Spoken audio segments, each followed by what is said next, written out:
We're back. How desperate are some Republicans to make sure that as few people as possible benefit from the health care law? Well, down in Arkansas, they're actually moving to take new health care benefits away from nearly 100,000 low-income people who just got them. And here's what's happening.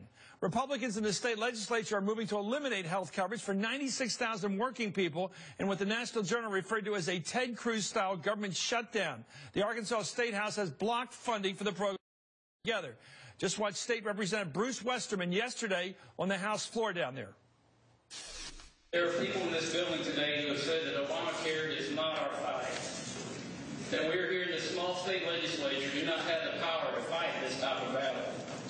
I challenge that notion. Is Arkansas going to be an enabler for Obamacare and the Washington, D.C. interests who seek to impose their will upon us? Or are we going to hold the line on behalf of the people of Arkansas in opposition to this dreadful law? There is little doubt in my mind that the White House, the entire Obama administration, is watching today's vote in hopes that we will be their enablers so that they can continue to foist Obamacare's many costs upon the people of Arkansas. In other words, these Republicans' only goal is to hijack and kill the president's law at any opportunity they get, even if it hurts the people they're supposed to represent. Blanche Lincoln is, of course, the former United States Senator from Arkansas, and Andrew DeMille is, of course, the Little Rock Capitol correspondent for the Associated Press. Not, of course, but he is. Let me go to Senator Blinken. It seems to me that there's kind of a Manichaean, meaning a black and white struggle going on down in Arkansas and other parts of the country. It's like it's abortion or something. It's something that they see purely as evil, these people on the right. And therefore, anything they do to stop it, if they can kill it in its crib, if they kill Obamacare, deny it to people who already got it, anything goes. It's sad because what we really need people to do is look at what needs to happen. We need the expansion of coverage that the Affordable Care Act provides us to get healthier populations so that we can bring down the cost of health care in this country as a percentage of our GDP. And that's what we've done here. When we were working on the Affordable Care Act, it was far from perfect, there's no doubt. But the fact is, when people said they didn't want an expansion of Medicaid, and I said, well, you know what you can do? You can put it into the exchange, and you can contract it. Well, they did that. Now I know. And you can so they don't want anything done. Let me go back. Let me go to Andrew. Andrew, it seems like, I know you're a straight reporter. Help me with the facts here.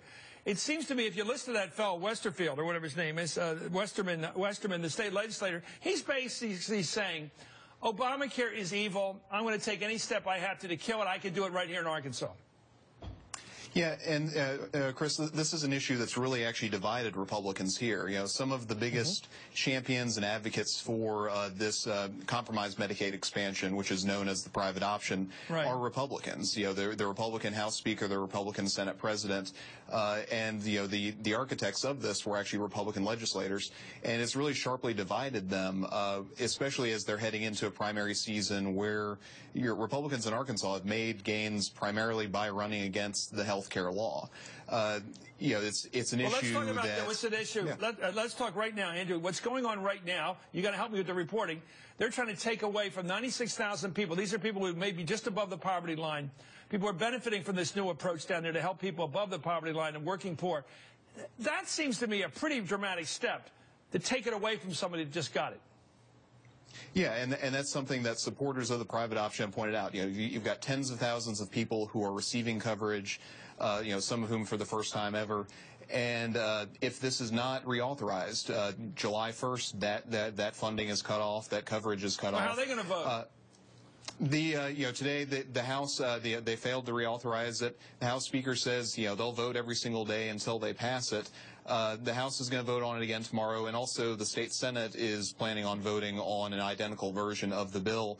The supporters are still confident that they'll eventually get there. You know, the difficulty they have is that it takes a higher vote margin because this is a budget bill, even though you've already got a majority of legislators on both sides of the Capitol who already support this. There seems to be, Senator, lose down there if you're on the hard right, if you vote against Obama in any regard. Nobody looks at the fine print. As long as you hate Obama and hate everything he's ever done, you win. Well, it's just so sad that we've gotten away from what public service is about, and that is to actually do things that are going to create a greater quality of life for the people that you serve. And it's not just that those 100,000 that now have health insurance that didn't before, but look at that, 50%, almost 50% of those 100,000 are under the age, are 40 or under. which is the hardest group for us to get insured. So not only are we getting the younger insured, but they are helping the risk pool so that we do exactly what we want to do, and that is get more people insured. Is your state further right than it was with Bill Clinton when he was governor? He elected 5 or 6 times down there. Has it moved to the right?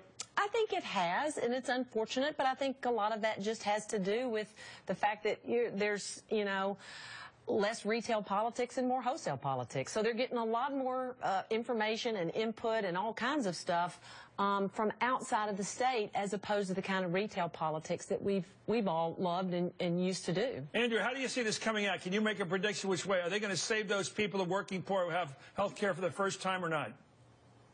It's hard to tell right now. The supporters seem a lot more confident that they're going to get there. I think the expectation at this point is that if it gets out of the Senate tomorrow, that may help with some leverage in the House, which has been the sticking point over the past 2 days. Andrew DeMille of Associated Press, thanks for joining us from Little Rock. And Blanche Lincoln, a great friend to have on the show. Thank you. We'll be right back after this.